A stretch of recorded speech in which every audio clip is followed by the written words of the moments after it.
అందరూ కూడా ఇండస్ట్రీలో అద్భుతం ఏంటంటే ఒక స్లాంగ్ తో వచ్చిన ఆర్టిస్టులను కూడా ఎంకరేజ్ చేస్తూ వాళ్ళకు వాళ్ళ స్థానాన్ని ఇచ్చింది ఈ టాలీవుడ్. ఆ స్థానంలో ఫిష్ వెంకట్ అనేది ఒక మార్పు. మనందరూ చిత్రం ద్వారా తొడగొట్టు అన్న ఒక డైలాగ్ తోటి కెరీర్ని బిల్డ్ చేసుకొని ఒక అద్భుతమైన స్థానాన్ని సంపాదించుకున్నవాడే ఫిష్ వెంకట్. ఆయన స్థానాన్ని సంపాదించుకోవడం కాదు, అందరి మనసులను దోచుకొని అందరి డైరెక్టర్లకు కావచ్చు, అందరి ప్రొడ్యూసర్లకు కావచ్చు, అందరి నటీనటులకు కావచ్చు, చిన్న పెద్ద అనే సంబంధం లేకుండా కాక బాబాయ్ అని సంబోధిస్తూ ఆయన ప్రేమ ఆయనకు అంటే ఎంతసేపు ఎదుటోనికి ఏదైనా ఇయ్యాలా, ఏదన్నా చూసుకోవాలా అంటే ఎంత ప్రేమ పంచుకోవడానికి దావతులైనా ఇద్దామని అంత ప్రేమ చూసుకునేవాడు. సరే మనందరికీ జీవితంలో నటీనటులకు అంటే మేము మాలాంటి చిన్న ఆర్టిస్టులు గొప్ప నటులను చూసి నేర్చుకునేవి ఉంటాయి. ఇలాంటి మా బాబాయ్ని చూసి నేర్చుకునేది ఏంటంటే జీవితం అనేది చాలా విలువైంది, దాన్ని జాగ్రత్తగా కాపాడుకోవాలి, సమయాన్ని గుర్తించుకొని ముందుకెళ్ళాలి. ఇప్పుడు నేను చెప్తున్నా, నేను అప్కమింగ్ ఆర్టిస్టులకు కావచ్చు, మిగతా ఆర్టిస్టులకు కావచ్చు, ఇక్కడున్న మీడియా మిత్రులకు కావచ్చు, యూత్కు కావచ్చు, మన ఆరోగ్యం మించిన ఆస్తి లేదు. దాన్ని కాపాడుకుంటే కుటుంబాన్ని వదిలేసి వెళ్లే స్థానం రాదు. మరి ఫిష్ వెంకట్ గారు మరి అతని దగ్గర మనం చూడాల్సిన పాఠం, గుణపాఠం కావచ్చు, ఏదైనా కూడా కావచ్చు.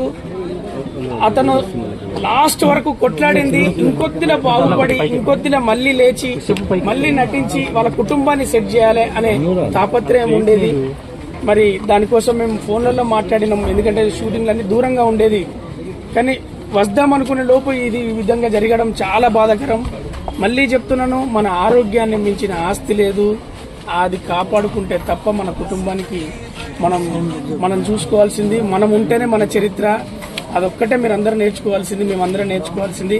ఆయన ఎక్కడున్నా ఆయన ఆత్మశాంతి కలగాలని, వాళ్లకు ఆయన ఆశీస్సులుండి, వాళ్ళ కుటుంబానికి ఆయన ఆశీస్సులుండి, వాళ్ళ పిల్లలు వాళ్ళు మనిషి. అన్న నా ఏజ్ చిన్న కావచ్చు, అన్న ఏజ్ పెద్ద కావచ్చు, కానీ ఇప్పుడు కలిసిన అన్న మంచిగా మాట్లాడే వ్యక్తి. నేను జనసేన పార్టీలో సుదీర్ఘంగా పనిచేస్తున్నాను. ఆ జనసేన పార్టీలో పనిచేస్తుంటే నా వీడియోలు, నా ప్రోగ్రామ్స్ చూసి అన్న నేను అట్లా పరిచయం అయ్యి గబ్బర్ సింగ్ టీం అందరి ద్వారా పరిచయం అయ్యి అన్నకి క్లోజ్ అయిపోయిన ఫిష్ వెంకట్ అన్నకి ఇక్కడ కలిసిన మంచిగా మాట్లాడే వ్యక్తి. అన్నతోని ఫిలిం ఛాంబర్లో కూడా మేము అందరం కలిసి భోజనం చేసినాం. అన్న కూడా మంచిగా మాట్లాడుతుండే. అన్న ఒక్కసారి అన్నకి పరిచయం అయితే ఎక్కడ కనిపించినా కానీ అన్నని మనల్ని వదిలేవాడు కాదు. అంత మంచి మనిషి అన్న ఈరోజు మన మధ్యలో లేకపోవడం చాలా బాధాకరంగా ఉంది. ఓకే, అంటే గబ్బర్ సింగ్ బ్యాచ్ ని స్పెషల్ గా ట్రీట్ చేస్తారు కళ్యాణ్ గారు. సో కళ్యాణ్ గారు ఎలాంటి సపోర్ట్ చేశారు, ఆయన దృష్టికి ఫిష్ వెంకట్ ఇబ్బందులు తీసుకెళ్లారు? 100% డెఫినెట్లీ. ఒక 7-8 నెలల కింద ఫిష్ వెంకట్ అన్న ఆర్థిక పరిస్థితి ఇబ్బంది ఉంది అని పవన్ కళ్యాణ్ గారికి తెలపడం జరిగింది. అప్పుడు పవన్ కళ్యాణ్ గారు ఆర్థిక పరిస్థితి ఇబ్బంది ఉంది అని చెప్పేసి పవన్ కళ్యాణ్ గారు 2 లక్షలు హెల్ప్ చేయడం జరిగింది ఫిష్ వెంకట్ గారికి 7-8 నెలల కింద. కానీ ఈ మధ్య అన్న హాస్పిటల్లో కిడ్నీ ఫెయిల్ అయ్యి అన్న హాస్పిటల్లో అడ్మిట్ అయ్యి సీరియస్గా ఉన్నది. పవన్ కళ్యాణ్ గారి దృష్టికి పోలేదేమో అనుకుంటున్నాను నేను. ఎందుకంటే ఆంధ్రప్రదేశ్ రాష్ట్రంలో డిప్యూటీ సీఎంగా అనేక బాధ్యతలు చేపట్టి బిజీ షెడ్యూల్లో ఉన్నాడు. పవన్ కళ్యాణ్ గారు మమ్మీ కూడా కొద్దిగా అనారోగ్యంతో కొద్దిగా ఇబ్బంది పడుతుంది. వాళ్ళు బిజీలో వాళ్ళు ఉన్నారేమో అని అనుకుంటున్నాను. కానీ ఒకవేళ పవన్ కళ్యాణ్ గారికి తెలిసి ఉంటే మాత్రం ఇప్పటికైనా కానీ పవన్ కళ్యాణ్ గారు సాయం చేస్తుంటాడు. ఎంతమందికి సాయం చేస్తాడు, ఎవరెవరికి తెలియని వాళ్ళకి కూడా చేస్తుంటాడు. కానీ ఫిష్ వెంకట్ అన్న ఫిష్ వెంకట్ ఎలా ఉన్నావు పవన్ కళ్యాణ్ గారు పేరు పెట్టి మాట్లాడే వ్యక్తి. ఆయన ఈ ఫిష్ వెంకట్ అన్నకి హెల్ప్ డిఫరెంట్ చేస్తాడని నేను కోరుకుంటున్నాను. మాట్లాడడం జరిగింది మీరు అన్నతో? ఒక 4 days కింద నేను అన్నతో మాట్లాడడం జరిగింది. అన్న వెంకటన్న హెల్త్ ఎట్లుందన్నా, ఓకేనా ఇంటికి వెళ్దామన్నా అంటే అన్న ఇట్లా చేయి చూపించి ఇట్లా ఇట్లా ఇట్లా అని అన్నాడు. మాట్లాడలేని పరిస్థితి. అప్పుడు కూడా అన్న ఒక సీరియస్ లో ఉండే. ఒక 1 week కింద అయితే వేరే హాస్పిటల్లో అన్నతో మాట్లాడడం జరిగింది. నేను ఒక నిమిషం ఇంటికి వెళ్ళిపోదాం, మనం ఇక్కడ వద్దు, మనం మంచిగానే ఉన్నా నేను అని మాట్లాడడం జరిగింది అన్న. కానీ అవన్నీ చూస్తుండి మేము అందరం కష్టపడి అన్నని ప్రాణం కాపాడదామని మేమందరం కష్టపడ్డాం. కానీ లాస్ట్కి అన్న ఆ ప్రాణంతో పోరాడి చనిపోవడం చాలా బాధాకరమైన విషయం. నేను అన్న చనిపోయానంటే జీర్ణించుకోలేకపోతున్నాను. నేను అలాంటి సంఘటన ఇప్పుడు నేను చూస్తున్నాను. ఈ సిచ్యువేషన్లో చూస్తాను కూడా నేను అనుకోలేను అన్నని. ఆ పరిస్థితి ఈరోజు ఎదురైంది. అంటే ఇక దేవుడు ఉన్నాడు అని చెప్పి కూడా ఆశిస్తున్నాను. కానీ కూడా చాలా కష్టపడ్డాము. చాలా మంది పెద్ద పెద్ద యాక్టర్స్ జూనియర్ ఎన్టీఆర్ బాబాయ్ అందరికీ కూడా సరైన అండగా అప్రోచ్ అయినారా మా అసోసియేషన్ కానీ అనేది ఒక చిన్న మన అన్నకు వాళ్ళు వచ్చి అప్రోచ్ అయ్యారు.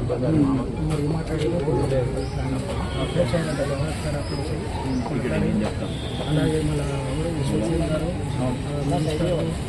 చాలా మంది వచ్చి మొత్తం బాగానే మాట్లాడారు అందరూ ఆన్సర్ చేసుకున్నారు. కాకపోతే అన్న బాడీ సహకరించలేదు. నేను అది అన్న సోషల్ మీడియాలో తొందరగా అదైతే వాస్తవం కానీ కాకపోతే కొద్దిగా ఏదో ప్రాబ్లం అయింది. మరి ఏమైందో తెలుస్తుంది. ఇండస్ట్రీ ఇంతమంది అయితే చాలామంది స్పందించారు. గబ్బర్ సింగ్ టీంకి పవన్ కళ్యాణ్ గారు ఎప్పుడు అండగా ఉంటారని చెప్పేసి విన్నాము. మరి పవన్ కళ్యాణ్ గారు ఏమైనా స్పందించారు? పవన్ కళ్యాణ్ సార్ వెళ్ళిన వెంకటరెడ్డి కలిసి ఎంపీ చేసిండు. కిడ్నీ కూడా నేను ఇస్తాను చెప్పినట్టు వెంకటన్న కూడా మాతో జరిగింది. కిడ్నీ ట్రాన్స్ప్లాంటేషన్ కూడా చేస్తాను చెప్పి మాట్లాడారు. కాకపోతే ఏంటంటే ఆయన బాడీ సహకరించలేదు కదా, దానివల్ల కొద్దిగా సార్ పవన్ సార్ ఎప్పటికీ మా టీంకి కాదు అందరికీ అండగా ఉంటుంది. హాస్పిటల్లో మీరు వెళ్ళినప్పుడు అప్పుడప్పుడు మీతో మాట్లాడడం జరిగింది కృష్ణ వెంకట్ గారు. అంటే ఫైనల్గా మీతో ఏమని చెప్పారు? ఏమని చెప్పి మామూలుగా మాట్లాడే నేను ప్రవీణ్ బాగున్నావా, ఎప్పుడు వచ్చినావు, ఏం లేకున్నావు అని మంచిగా మాట్లాడినా. అదే లాస్ట్ మాట. దాని తర్వాత చంద్రనగర్ హాస్పిటల్ వెళ్ళినప్పుడు ఒక్కసారి వెళ్ళి మొన్న 3 days బ్యాక్ వెళ్తే ఐసీయూలోకి వెళ్ళాము. ఐసీయూలకు డాక్టర్ కూడా వాళ్ళు ఏంటంటే ఐసీయూ కదా ఇన్ఫెక్షన్ అవుతుంది అని చెప్పాను. మధ్యలో ప్రభాస్ గారి ఒక న్యూస్ ఎక్కువ స్ప్రెడ్ అయింది. అసలు అదేంటి ఫేక్ ఫేక్ అది ఫేక్ న్యూస్. అది అతను కూడా ఫోన్ చేసి చెప్పాడు. వాళ్ళ ఫ్యామిలీ మొత్తం చాలా హ్యాపీగా ఫీల్ అయ్యారు. ప్రభాస్ సార్ కూడా హెల్ప్ చేస్తుండే 50 lakhs మా డాడీ బతుకోవడానికి ఫ్యామిలీ మెంబర్స్ కూడా అందరూ చాలా హోప్తో ఉండే. కాకపోతే ఏంటంటే తర్వాత ఫేక్ న్యూస్ అని తెలిసింది. అది మీడియాలో కూడా చాలా స్ప్రెడ్ అయింది అది ఫేక్ న్యూస్. కృష్ణ వెంకట్ గారి నటన గురించి మీరు ఏమి ఇస్తారు? ఆయన నటన గురించి చెప్పాలంటే తెలుగు రాష్ట్రాలు 2 రాష్ట్రాలు కానీ ఎక్కడన్నా కానీ ఆయనకు ఎక్కడ పోయినా ఆయనకు మంచి పేరు ఉంది. ఆయన మంచి ఆర్టిస్ట్ సార్ వెంకటన్న. ఆయన డైలాగ్ చెప్తేనే చాలు. అలా ఆయన ఒక డైలాగ్ చెప్తే అది థియేటర్లో మొత్తం దగ్గర వెళ్ళిపోతుంది. మంచి ఆడారు. ఈరోజు మా మధ్యలో లేరు. మా అన్న మంచిగా కలిసాను కలిసన్న కలిసినాము. కలిసన్న కూడా మంచిగా హెల్ప్ చేసిండు. కలిసన్న కూడా ఏమన్నారంటే హాస్పిటల్ తీసుకెళ్ళండి మాట్లాడతాను. అన్న కూడా మాట్లాడిండు. మంచిగా మాట్లాడారు. అందరూ స్పందించారు. కాకపోతే నేను చాలా చిన్న యాక్టర్స్ అంటే మా దగ్గర చాలా మంది బాగా సపోర్ట్ చేస్తారన్న. లాస్ట్ టైం యాక్చువల్గా ఇప్పుడు కాదు కానీ ఇప్పుడు ఆరోగ్యం చాలా క్షీణించింది. కానీ మీకు ఫస్ట్ టైం కాళ్ళు కొన్ని దెబ్బలు తగ్గినప్పుడు గొప్ప గొప్ప వాళ్ళు వచ్చి అందరూ హెల్ప్ చేశారు. ఆ పేర్లు చాలా మంది. అప్పుడు పవర్ స్టార్ పవన్ కళ్యాణ్ గారు కూడా హెల్ప్ చేశారు. మా డైరెక్టర్ వినాయక్ గారు కూడా మీరు చేశారు. చాలా మంది చిన్న చిన్న యూట్యూబర్స్ వాళ్ళందరూ డబ్బులు వేసుకొని మొన్న వచ్చి వైజాగ్ నుంచి వాళ్ళు కూడా ఇచ్చారు అమౌంట్. వైజాగ్ సత్యాన్ని ఉంటాడు అబ్బాయి. అతను గ్యాదర్ చేసుకొచ్చి 40,000 చేశాడు అతను. అలాగే మన ఆంధ్రప్రదేశ్ లో ఉన్న మినిస్టర్ వాళ్ళు కూడా వచ్చి నామంగట ₹1,00,000 అట్లా ఇచ్చారు. ఎవరి కెపాసిటీ వాళ్ళు ఇచ్చుకుంటూ పోయారు. అబ్బా ఇక్కడ ఎవరిని మనం బ్లేమ్ చేయొద్దు, ఎవరిని అడగద్దు. అది కరెక్ట్గా కూడా మనం ఎక్స్పెక్ట్ కూడా చేయొద్దు. ఫస్ట్ ఆఫ్ ఆల్ మీకు వెంకటన్నకి ఎటువంటి అనుబంధ సంబంధం ఉండేది? బ్రదర్స్ టైప్లో ఉంటుంది. మంచిగా అంత అన్నదమ్ముల్లా ఉంటుంది. ఎప్పుడైనా దగ్గరనే ఉంటుండే కదా. మా ఇంట్లో దావతని అన్న వస్తుంది, అన్న ఉంటుంది. షూటింగ్ అప్పుడు మమ్మల్ని బాగా చూసుకుంటుండే. ఆయనతో పాటు కూర్చోబెట్టుకుంటుంది. నేను పెద్ద ఆర్టిస్ట్ చిన్న ఆర్టిస్ట్ అనేది ఉండకపోయి అందరితో సమానంగా ఉంటుంది.